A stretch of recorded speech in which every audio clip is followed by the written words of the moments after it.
Et en particulier, on est dans un ensemble de 7 épisodes qui parlent des 7 dimensions de l'intelligence de Paul Denison, ou 7 dimensions de l'apprentissage et des liens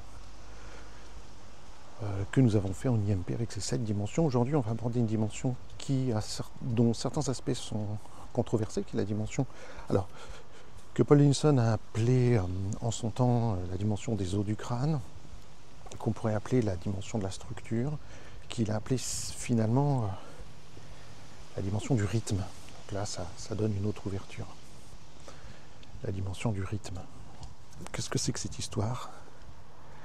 Alors c'est une longue histoire dont je ne vais pas retracer l'entièreté là maintenant, mais en gros, il y a tout un courant dans le domaine de l'ostéopathie, la chiropraxie et les thérapies manuelles qui ont mis en évidence, je vais employer un terme justement un peu polémique, qui croient qu'il y a un mouvement entre les os du crâne, et il parle de respiration crânienne ou de MRP, mouvement respiratoire primaire, et que les os du crâne étant connectés évidemment par la dure mère et d'autres zones de fascia ou autres à l'ensemble du corps, et en particulier à ce qu'on appelle le système crânio-sacré, au sacrum, et bien que ce mouvement respiratoire primaire, et non pas simplement un mouvement crânien, se répartit dans tout le corps, et que c'est comme une sorte de respiration qui existerait avant la naissance, au niveau tissulaire, au niveau crânien, au niveau osseux, au niveau fascia, et qui perdure encore pendant quelques minutes après la cessation de la ventilation,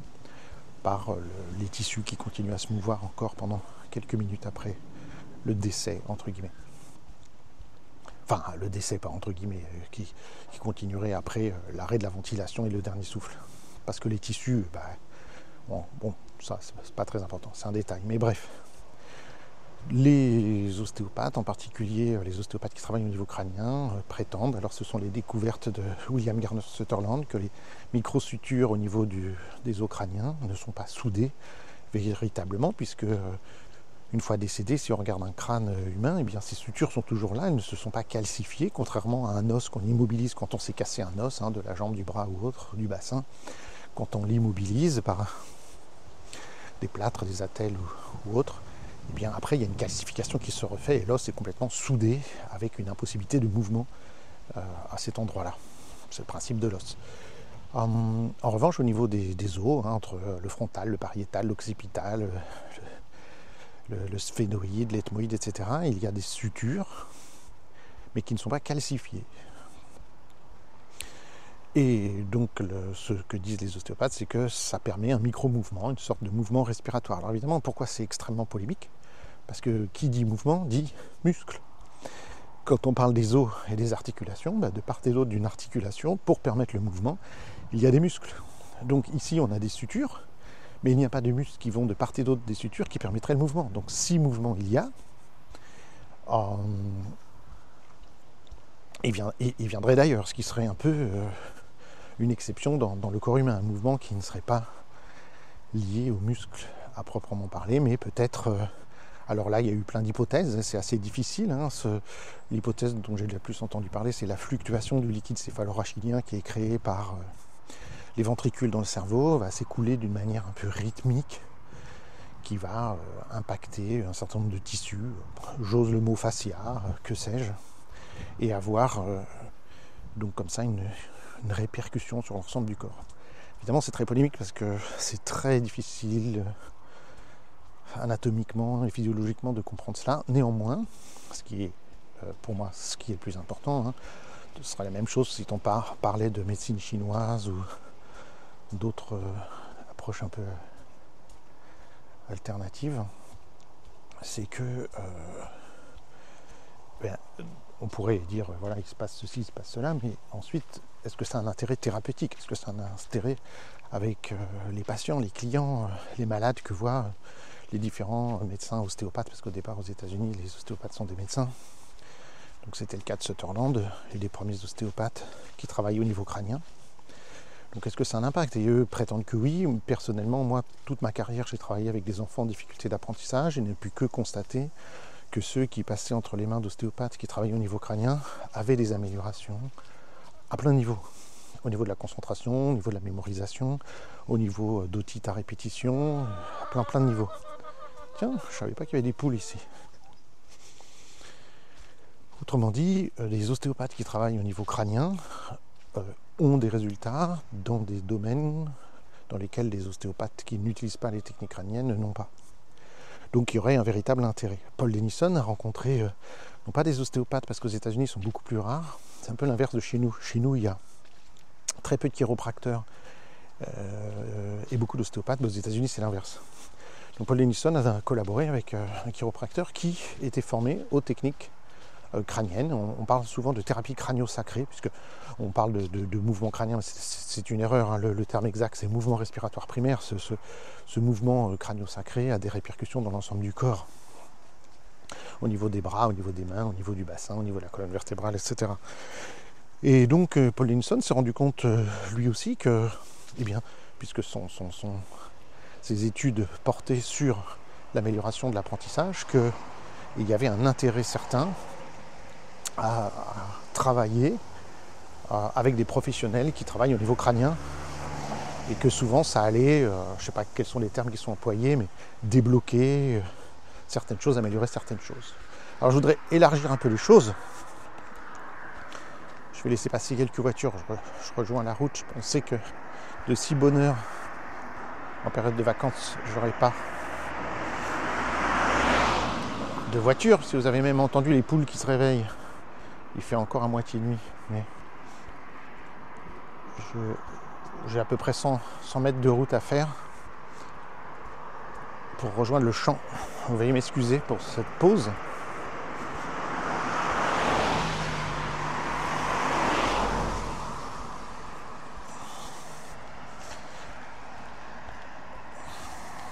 Alors,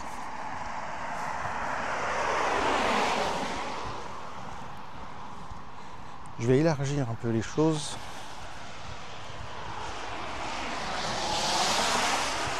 Et dire que, en fin de compte, la dimension, cette dimension que Paul Denison appelle la dimension du rythme, parce que c'est le rythme crânien, c'est un rythme très profond, c'est un rythme tissulaire, c'est un rythme de circulation du liquide céphalo-rachidien. Eh bien, on pourrait dire qu'il s'agit ici des rythmes corporels, des rythmes de la structure corporelle. Autrement dit, et là je pense que tout le monde sera d'accord avec moi, c'est-à-dire qu'on va travailler, par exemple toute ma carrière et celle de Denison, c'est focalisé énormément sur les enfants en difficulté scolaire, sur l'apprentissage, avec aussi parfois des plus petits et parfois des adultes, des personnes âgées ou des personnes en situation de handicap. Bien entendu, tout ça sont des situations d'apprentissage, bien que qu'il était très intéressant de prendre en compte aussi le corps dans l'apprentissage, c'est-à-dire que l'apprentissage n'est pas qu'un acte cognitif, c'est aussi quelque chose qui se fait avec le corps, avec les yeux, avec les oreilles, avec le cerveau, évidemment, les mains, les pieds. Autrement dit, s'il y a des tensions dans les yeux, ça va être difficile de lire. S'il y a des tensions au niveau du cou, ça va être difficile d'écouter. S'il y a des tensions et un manque de coordination, bras-jambes opposés, comme vous direz tout, psychomotricienne, eh bien, il y a un manque de latéralisation et des difficultés d'apprentissage, et ainsi de suite. S'il y a un manque de développement au niveau corporel, ça va affecter la mise en place du langage, par exemple. Donc ça tombe sous le sens, mais là où Denison va plus loin, c'est de dire que les tensions corporelles, et quand on a parlé de la dimension de la focalisation, on a bien parlé de ça aussi, c'est que le stress va se loger au niveau du corps, au niveau des muscles, au niveau du fascia, au niveau des tendons, ce que vous voulez, et que ces tensions accumulées vont créer des difficultés au niveau du corps, et comme on apprend par corps, vont freiner, on va dire, l'apprentissage. Autrement dit, tout enseignant, que ce soit Paul Denison, tout enseignant qui travaille dans les classes avec les enfants, on va avoir intérêt à s'occuper du corps, et pas seulement la gym, l'éducation physique et sportive. C'est évidemment très important pour renforcer les compétences athlétiques de nos enfants et faire qu'ils aient un cœur solide, des poumons solides, des muscles solides, et qu'ils soient en bonne santé et en forme. Et plus un enfant est en bonne santé et en forme, plus il est bien oxygéné, et son cerveau fonctionne bien, et il est mieux capable d'apprendre. Donc, et puis ça fait des êtres en meilleure santé. Donc évidemment, c'est absolument majeur. Mais quand on pense au schéma corporel, le schéma corporel, c'est plusieurs choses. On a besoin que nos enfants développent notre schéma corporel, parce qu'un schéma corporel bien développé, c'est-à-dire une représentation de moi-même bien développée, c'est une capacité à utiliser mon corps, à se coordonner, à me latéraliser, à être bien centré, à être bien focalisé, et donc à mieux fonctionner.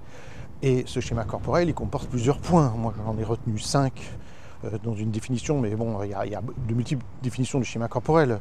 La première, c'est la mise en place du tonus corporel pour tout ce qui est équilibre et maintien de la posture. On a la respiration, on a la capacité à, c'est là où je vais en venir, à contrôler son tonus musculaire, et puis il y a la mise en place de la latéralité, et puis nous avons ensuite la coordination. Je crois que j'ai cité les 5 points comme ça de tête. Donc là, il y en a un qui est très important, c'est ce qu'on appelle la relaxation ou le contrôle du tonus musculaire, la capacité à pouvoir se détendre. Si au niveau corporel il y a des tensions, eh bien mon schéma corporel va être impacté, mais si j'ai du mal à me détendre, mon corps est plus rigide, vous le comprenez, plus raide, plus rigide, moins flexible, et je vais avoir plus de mal à me coordonner, donc ça va impacter cet autre aspect du schéma corporel. Je vais avoir plus de mal à respirer puisqu'il y aura des restrictions, donc ça va là impacter à la fois mon schéma corporel bien entendu, mais aussi ma capacité à gérer mon stress et à me sentir bien dans des situations plus délicates comme le fait d'être interrogé devant la classe. On va bloquer la respiration, on va avoir du mal à rester concentré longtemps, etc. Donc vous voyez, ça va avoir un impact majeur. Donc, ce que je suis en train de dire, c'est que quand je vois, quand Paul Denison, évidemment, puisque je ne fais que reprendre ses travaux sur ce point-là, travaille avec un enfant, avec un adulte ou n'importe qui, mais à la base c'était des enfants en difficulté d'apprentissage, eh bien il faut aussi s'assurer qu'au niveau corporel, ils soient libres d'apprendre.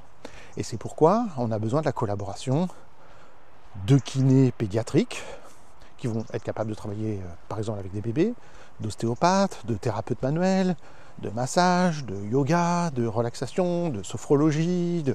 La liste est longue d'approches corporelles qui va pouvoir aider à soulager les tensions et donc à favoriser un corps plus ouvert à l'apprentissage. Nous, en IMP, on utilise alors là de multiples choses. Ce qui serait bon de citer, c'est par exemple les automassages à l'aide d'outils, bâtons, rouleaux, etc., qui vont être majeurs pour libérer les tensions, plutôt chez les adultes, parce que pour les enfants c'est un peu plus délicat à manier, ils sont moins branchés sur ce genre de choses, mais avec les enfants, ils vont apprécier toutes les techniques tactiles, ils vont apprécier tout un tas de bercements que l'on va leur faire ou qui vont pouvoir se faire en autonomie pour relaxer le corps. Donc ça va être très important. Ce travail-là, c'est la libération des tensions, va permettre une disponibilité du corps à l'apprentissage. Encore une fois, je répète qu'en IMP, et je reprends ça, l'éducation kinesthésique des Denison, l'IMP considère que tout dans la vie est apprentissage. Donc, toute personne qui va chez un psychologue, qui va chez un orthophoniste, qui va chez un coach sportif, etc., on a besoin de s'assurer qu'au niveau du corps, il y a une disponibilité. Et c'est tout ça que ça veut dire, parce que tant que je n'ai pas cette disponibilité, je ne peux pas rentrer dans mon rythme d'apprentissage. C'est pourquoi Denison appelle ça la dimension du rythme. J'ai besoin d'être en contact avec mon rythme intrinsèque pour pouvoir me caler sur d'autres rythmes que peut-être la lecture, l'écriture, la mémorisation, la concentration, le temps scolaire, la vie quotidienne. Donc voilà, cette dimension est très importante. Alors, moi, je suis persuadé de l'importance du travail au niveau crânien, du travail crânio-sacré. Toute ma carrière, j'ai travaillé avec des ostéopathes qui travaillaient au niveau crânio-sacré et j'ai vu les bienfaits. Je vais vous donner des exemples pour lesquels c'est important. Par exemple, je vois des personnes qui viennent et qui cherchent à améliorer la mémoire, la lecture, l'écriture, la concentration, la confiance en eux, que sais-je. Souvent, je vais leur préconiser, enfin pas souvent, on va dans notre travail en IMP, les gens repartent toujours avec ce que j'appelle un programme primordial personnalisé, c'est-à-dire juste des mouvements à faire chez eux. Ça peut être des bercements, ça peut être, comme je l'ai dit tout à l'heure, des automassages, mais ça peut être des mouvements de coordination, des techniques respiratoires, ça va être différentes choses. Donc ces gens vont pratiquer. Le gros avantage qu'on a en IMP, c'est que si on fait ce qu'on fait, c'est qu'on a un moyen d'observer ce qui se passe chez la personne via le système réflexe. À travers l'observation que nous faisons avec la personne des réflexes archaïques et des réflexes de vie, on voit par rapport à l'objectif quelles compétences il faut développer, par rapport à l'objectif de la personne. Et en fonction de ça, on donne un certain nombre de mouvements. Les gens sont censés pratiquer les mouvements pendant quelques semaines, à la suite de quoi on va refaire les observations, et les gens sont censés voir des améliorations, évidemment, au niveau des observations. Là, évidemment, on part du principe que les gens pratiquent. Et en IMP, on a développé une approche, un paradigme éducatif qui fait que on a environ 90% des gens, c'est quand même pas rien, c'est assez énorme, qui pratiquent les mouvements qu'on donne à la maison. Sachant que on parle d'un maximum de 5 minutes par jour. On est entre 3 et 5 minutes par jour de mouvement. Donc ça reste faisable par la grande majorité des gens. Et des enfants, je tiens à le préciser. Évidemment, on part du principe que les gens le font. Si les gens ne font pas les mouvements, on revient quelques temps après, c'est pas étonnant, c'est comme toute proportion gardée. Quelqu'un va chez le médecin, il a une infection, il ne prend pas ses médicaments, y a peu de chances pour que l'infection guérisse toute seule, à moins qu'il ait pris d'autres sortes de thérapies, fait un jeûne ou que sais-je, mais bon, a priori, si je ne prends pas le traitement, ça ne marche pas. Si j'ai la jambe cassée, que je ne mets pas de plâtre et pas d'immobilisation, ça va pas se réparer. Donc, on comprend l'idée. Si je ne fais pas les mouvements, si je veux m'améliorer en performance sportive et que je ne m'entraîne pas, il y a peu de chances que je gagne le marathon. Donc, évidemment, là, on parle du principe que les gens pratiquent à la maison, ce qui est le cas de 90% des gens qui viennent nous voir. Eh bien, on est censé voir une amélioration, au moins dans un certain domaine, par rapport aux différents schèmes qu'on a observés. Dans la quasi-majorité des cas, pas 100%, mais dans la très grande majorité des cas, si la personne revient et qu'on ne voit pas d'amélioration, c'est qu'au niveau structurel, au niveau du corps, il y a des tensions. Et bien évidemment, moi je demande à la personne, nous lui demandons de faire quelque chose de fonctionnel. On lui donne des mouvements fonctionnels qui sont censés activer des fonctions au niveau corporel, au niveau émotionnel, au niveau cognitif. Mais pour être en mesure d'effectuer correctement ces mouvements, il faut qu'il y ait un certain niveau de liberté dans le corps. S'il y a des tensions, s'il y a des restrictions, dans certains cas, les gens vont avoir du mal à faire les mouvements, ou du moins ils vont les faire, mais l'impact sera minime, parce que, admettons que vous imaginez beaucoup de tension à un certain niveau, la personne fait les mouvements avec la partie du corps préconisée, mais ça ne peut pas se généraliser à l'ensemble du corps, parce que les tensions empêchent le bienfait du mouvement de se répartir dans l'ensemble de l'organisme. On va dire ça comme ça. Eh bien, dans la quasi-majorité des cas, c'est parce qu'il y a des tensions corporelles, et on constate, à ce moment-là, je dis aux gens, mais êtes-vous allé voir un ostéopathe? Êtes-vous assuré qu'il n'y ait pas trop de tension au niveau du corps? Et une fois que les gens, et c'est ça la chose géniale, une fois que les gens sont allés voir l'ostéopathe, on voit l'amélioration sur ce que nous, on a fait. C'est-à-dire que les gens n'ont pas pu progresser parce qu'ils avaient accumulé des tensions dans leur corps. On enlève ces tensions. Alors, je dis ostéopathie, je devrais dire thérapie manuelle. Dans certains cas, ce sont des ostéopathes, ça peut être des chiropracteurs, ça peut être des fasciathérapeutes, ça peut être d'autres gens qui font d'autres approches.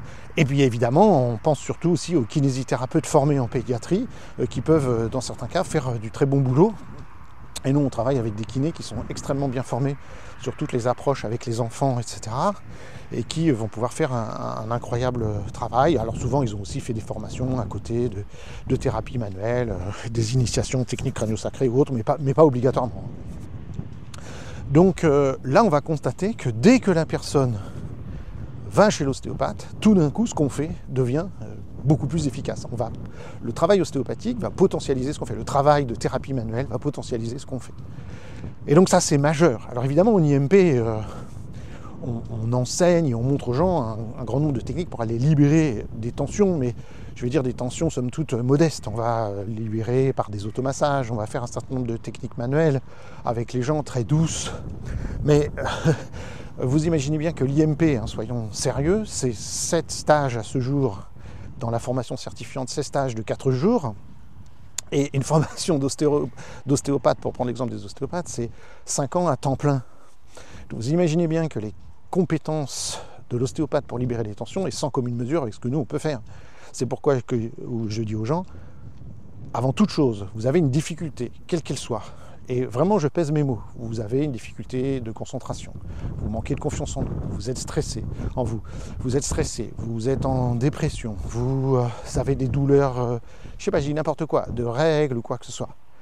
Bien sûr, il faut voir les thérapeutes appropriés, médecins, etc. Ça va de soi. Il ne faut pas passer à côté d'une maladie qui nécessiterait une prise en charge médicale quelconque, évidemment. Mais je dis, parallèlement, évidemment, parallèlement, allez voir un thérapeute manuel, allez voir un ostéopathe. S'il n'y a rien, s'il n'y a pas de tension, il n'y a rien, continuez le travail médical, voyez les nouvelles pistes.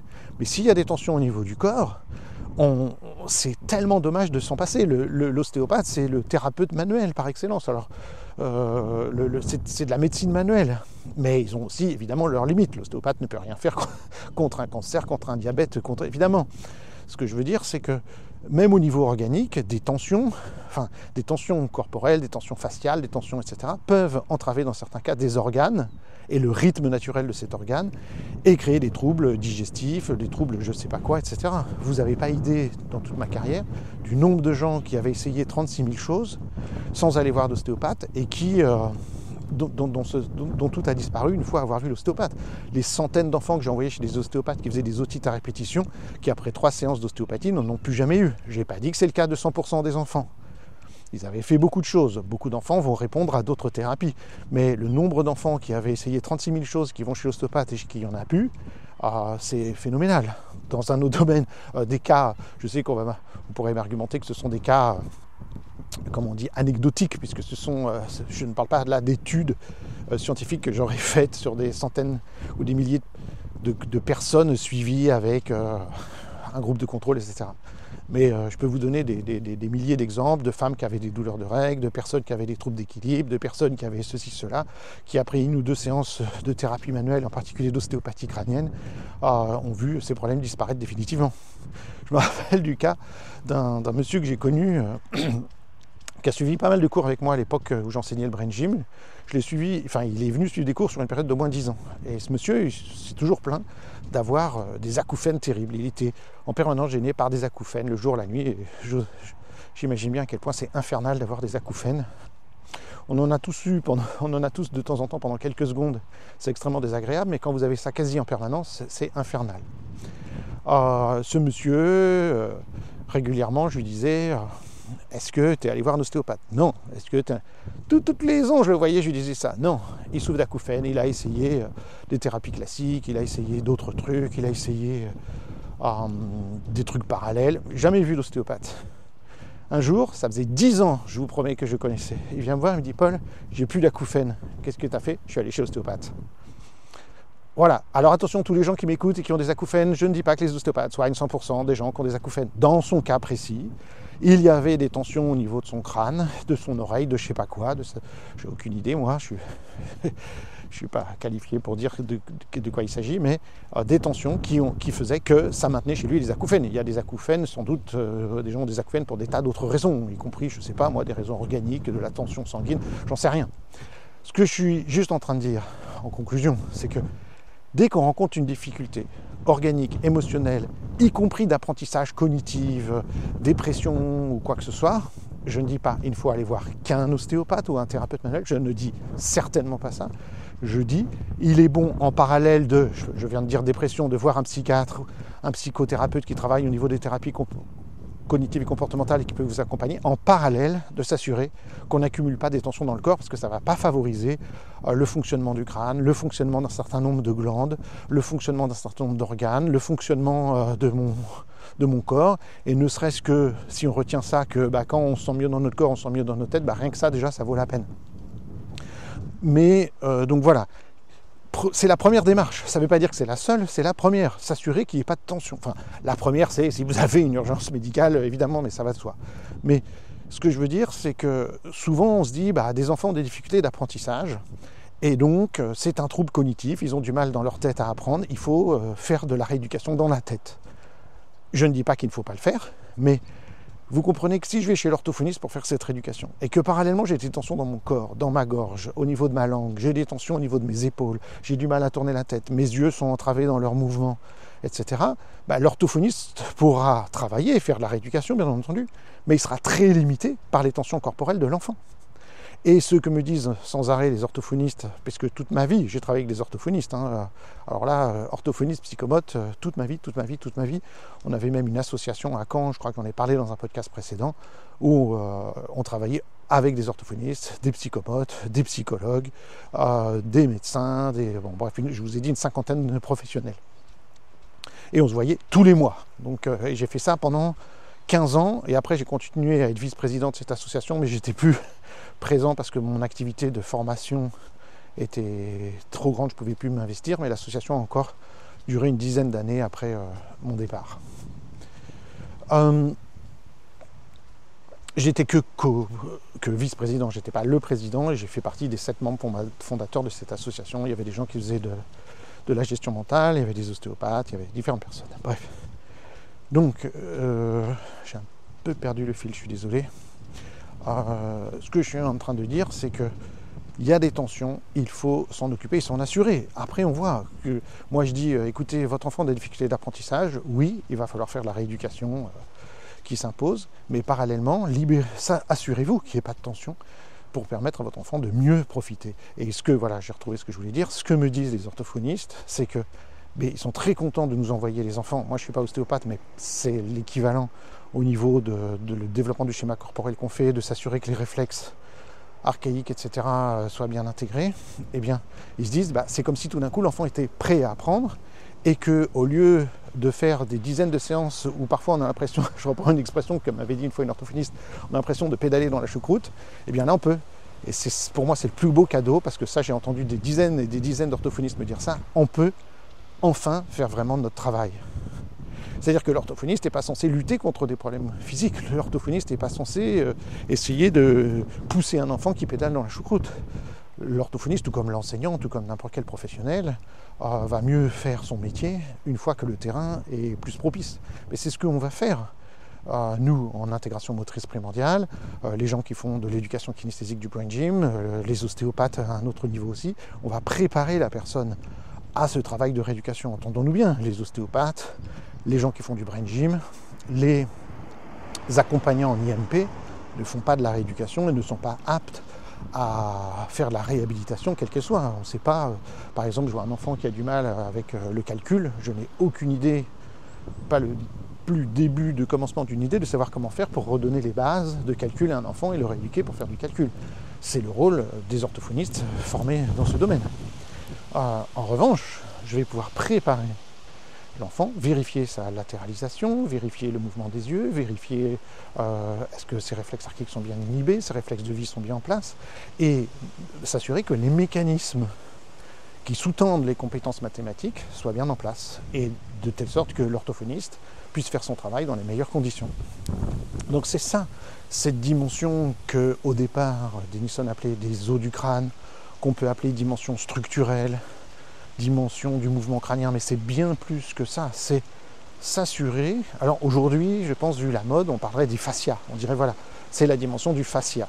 Je pense qu'aujourd'hui c'est ça qu'on dirait, c'est la dimension du fascia, et de s'assurer, mais ce serait réducteur aussi, c'est pour ça que je préfère là, franchement dire dimension corporelle, voilà, c'est vaste, s'assurer qu'au niveau du corps, évidemment, ce qu'on fait en IMP, c'est toujours au niveau du corps, en brain gym aussi, mais c'est pour faire la différenciation entre je fais des mouvements croisés, c'est une chose, mais je vais aller voir un ostéopathe qui va libérer mes tensions dans mon dos, dans mes bras, dans mes jambes, et que sais-je, qui va permettre de faire un meilleur mouvement croisé. Vous voyez, ce sont deux choses différentes. Bien sûr, nous, on travaille au niveau corporel, mais nous ne sommes pas des thérapeutes manuels, bien que nous utilisons des tas de techniques corporelles, y compris des techniques de détente et d'automassage, etc. C'est bien pour un certain niveau, ça va permettre un certain degré de préparation, ça va permettre de libérer, comment dire, des petites tensions, mais ça ne permettra pas de lever des tensions plus importantes. Je pense par exemple, et je m'en voudrais de ne pas aborder ce sujet, ça y est, alors là j'ai pas pris de vêtements de pluie et il commence à y avoir une ondée assez importante, je n'avais pas prévu. Je ne sais pas si vous entendez la pluie, mais voilà, je sens que je vais être bien mouillé, et pourtant je suis qu'à la moitié du chemin maintenant, donc j'ai pas le choix que d'accepter la pluie et le froid qui viendra ensuite. Je suis déjà pieds nus, donc ça aide.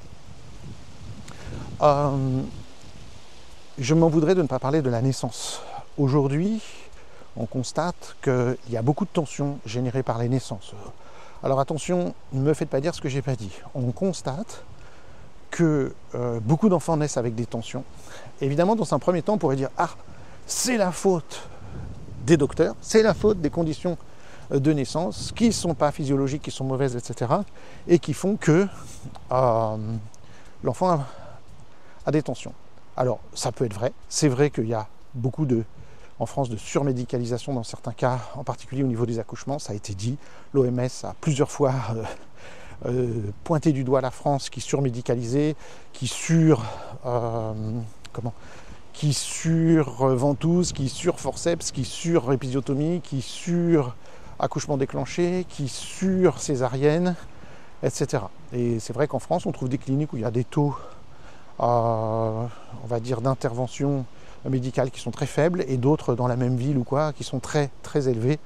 Donc c'est vrai qu'il y a beaucoup de progrès à faire de ce côté-là et qu'il y a parfois de la surmédicalisation qui va créer une sorte de boucle iatrogène et créer des tensions chez le bébé. C'est vrai. Michel Audin était le premier à le dire, un des plus grands médecins spécialistes autour de la naissance. Il a écrit de nombreux livres sur le sujet, c'est un expert mondial. Il l'a dit, on ne respecte pas la physiologie de la naissance et il y a beaucoup de choses à faire. On ne respecte pas. La plupart du temps, on ne respecte pas la physiologie de la naissance. Il y a beaucoup de choses à faire à ce sujet. Entièrement d'accord. Cela étant dit, et donc c'est vrai, et cela étant dit, on constate quand même que dans beaucoup de cas aujourd'hui, il va falloir intervenir plus au niveau de la naissance parce que les enfants et leurs mères ont un tonus qui est moindre. Alors, c'est un grand sujet qu'on aborde dans l'IMP. Mais vous n'êtes pas sans savoir qu'on a de plus en plus de mal à concevoir des enfants, qu'il faut de plus en plus de traitements médicaux pour faire des enfants, qu'on fait des enfants de plus en plus prématurés. Alors à quoi c'est dû ? Il y a une chute de la fertilité, due principalement à la pollution. Donc il y a beaucoup de déséquilibres environnementaux qui nous créent des tas de problèmes. Parallèlement à ça, désolé de le dire, mais les hommes et les femmes sont beaucoup moins musclés, moins toniques, ont une posture moins bonne et surtout beaucoup plus sédentaire qu'autrefois. Et je ne parle même pas de la préhistoire, hein. Je vous parle d'il y a quelques décennies seulement. De ce fait, je vais parler des femmes parce que c'est les femmes qui portent les bébés, mais de ce fait, les corps humains, et en particulier évidemment le corps des femmes, sont moins toniques, moins dynamiques. Les femmes sont plus sédentaires pendant la grossesse. L'enfant est moins stimulé, le corps des femmes est moins athlétique, elles ont donc plus de mal avec ce processus physiologique intense qui est la naissance. Vous comprenez qu'une personne sous-musclée, qui a une cage thoracique, qui respire moins d'air, qui a un cœur qui pompe moins bien du sang, qui a des muscles qui sont moins toniques, va avoir beaucoup plus de mal qu'une personne qui a un cœur qui fonctionne mieux et qui pompe mieux le sang, que des poumons qui respirent mieux, que des muscles qui sont plus toniques, etc. Encore une fois, on va m'argumenter les cas extrêmes de personnes extrêmement athlétiques qui ont du mal à donner naissance à leurs enfants. Et là, évidemment, on parle d'un extrême. Je ne parle pas d'un extrême, je ne parle pas de femmes qui feraient de la muscu, des femmes bodybuilders. Après, je ne connais pas les statistiques, hein, ça se trouve, elles donnent mieux naissance à leurs enfants que les autres. Je n'en sais rien, hein, je n'en sais rien. Parce que vous comprenez que le corps des femmes, c'est lui qui abrite les bébés.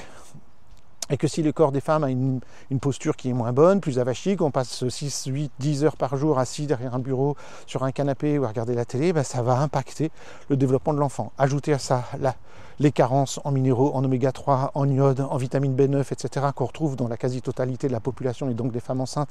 Et ce sont des substances dont le bébé a énormément besoin pour se développer correctement. Ajoutez à cela la pollution phénoménale qu'on retrouve dans le sang des mères, dans le lait maternel, dans les corps maternels, et des hommes aussi évidemment, qu'on retrouve dans le sang, qu'on retrouve dans les tissus, qu'on retrouve dans le lait, qu'on retrouve dans le cerveau. Là, je viens encore d'entendre une étude, tout le monde a des PFAS dans le corps, ces polluants éternels, tout le monde en a aujourd'hui. Et donc on a des perturbateurs endocriniens qui viennent des produits plastiques qui empoisonnent le corps des femmes, qui empoisonnent le développement des enfants, et qui a un impact majeur sur beaucoup de choses, sur le fait qu'il y ait plus de tension corporelle essentiellement. On le retrouve au niveau des freins de langue qui sont de plus en plus restrictifs, on le retrouve au niveau des plagiocéphalies qui explosent, on le retrouve dans d'autres troubles qui sont plus des troubles neurologiques ou autres comme des maladies qu'on ne voyait pas avant ou très très peu, et sans parler de l'autisme et de tout un tas de choses qui explosent. Donc évidemment tout ce cocktail de choses, posture, musculature, carence nutritionnelle, du fait de l'alimentation industrielle et pollueurs, perturbateurs endocriniens, fait que de plus en plus d'enfants et de corps de femmes ont du mal à enfanter dans un cas et à venir au monde dans l'autre cas. Et donc de plus en plus de tensions et du coup de plus en plus d'interventionnisme. Je dis d'interventionnisme, je ne devrais pas dire ça, ça fait péjoratif dans ce cas-là. De plus en plus de cas où on doit intervenir pour aider mère et enfant. Et bien oui, donc la médecine vient au secours de la nuisance sociétale, environnementale, etc. Alors vous allez me dire ça se mord la queue parce que évidemment, enfin bref, bon, je ne vais pas rentrer dans tous des débats de société là-dessus. Nous, on fait que constater les choses.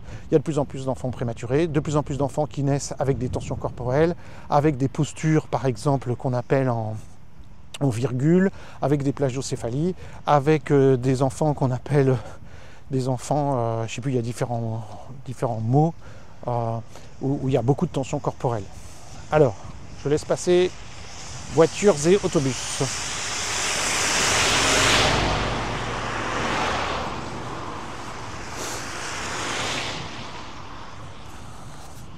On va faire encore quelques pauses de réflexion sur ce sujet. La naissance, c'est un sujet qui interpelle beaucoup. Hein.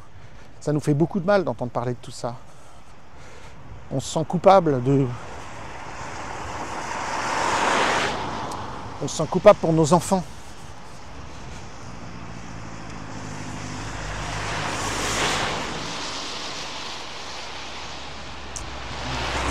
Voilà, je traverse la route et je m'éloigne et je retrouve les champs.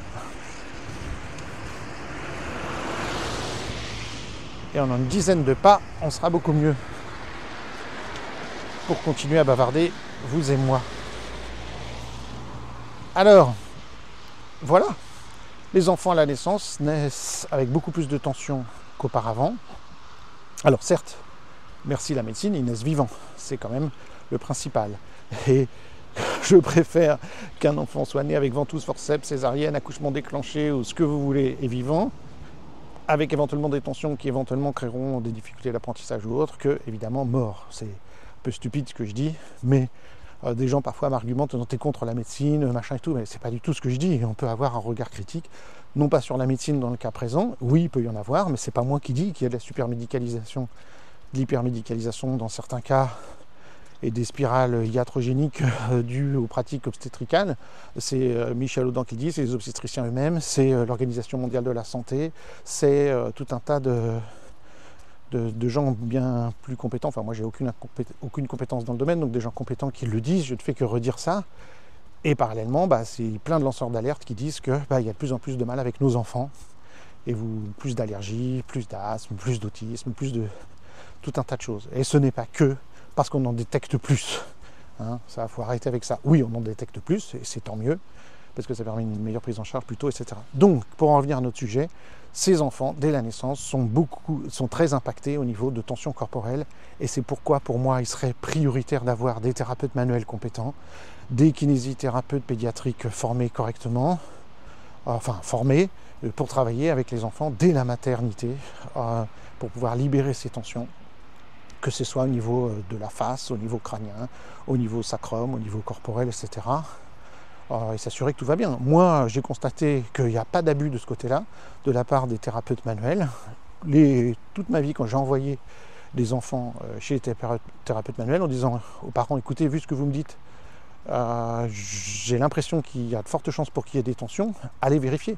Et les ostéopathes, ils disent, oui, il y en a, et on va faire 1 ou 2 séances, et éventuellement 3, et puis voilà, après un petit contrôle tous les ans, hein, parce qu'il peut y avoir des chutes, des difficultés qui arrivent après coup.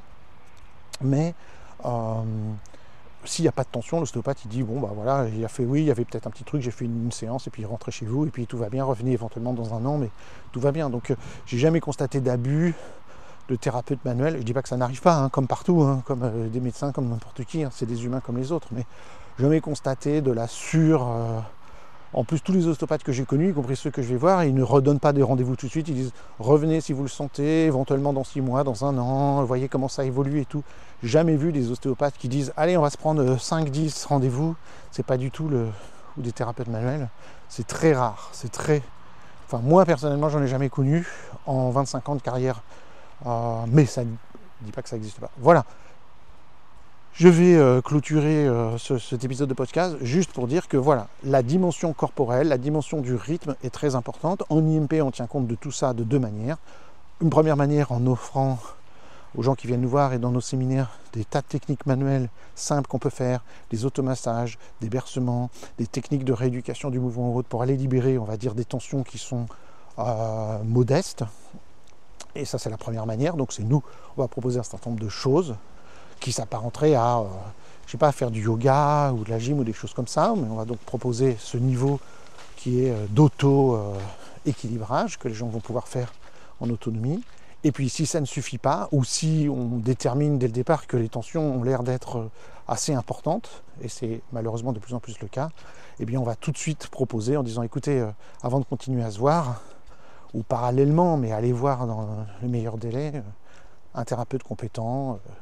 Est-ce que vous connaissez des ostéopathes? Est-ce que vous connaissez un kinésithérapeute formé aux techniques corporelles? Est-ce que vous connaissez un fasciathérapeute, etc.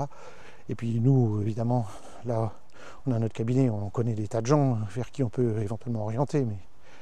Donc voilà, cette dimension du rythme, des os du crâne, de la structure, du système crânio-sacré est pour nous majeure. Et je pense que tout le monde doit prendre ça en compte. Et je pense même aux psychothérapeutes, hein, encore une fois, j'ai déjà parlé du cas de l'orthophoniste. Quelqu'un ne va pas bien et va chez un psychologue, à juste titre bien entendu.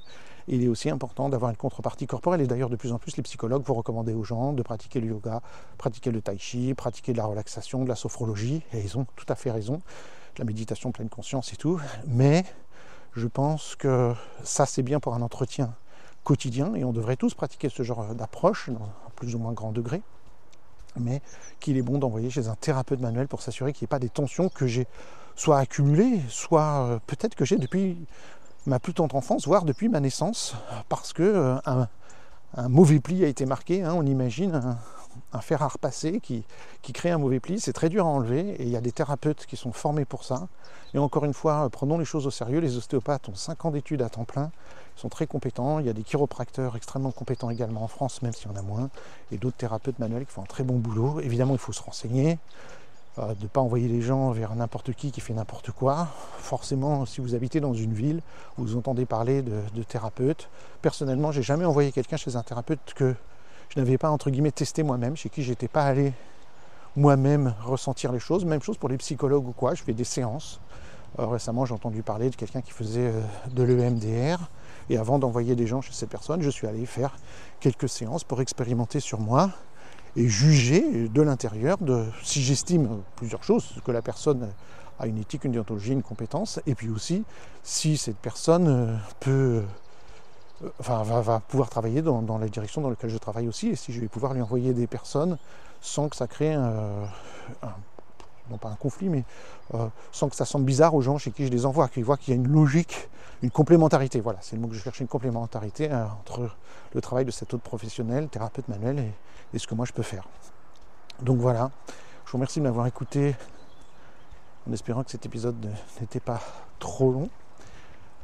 Et je vous dis à très bientôt pour parler d'une autre dimension, parmi les 7 dimensions de l'intelligence ou de l'apprentissage, de l'éducation kinesthésique des Denison.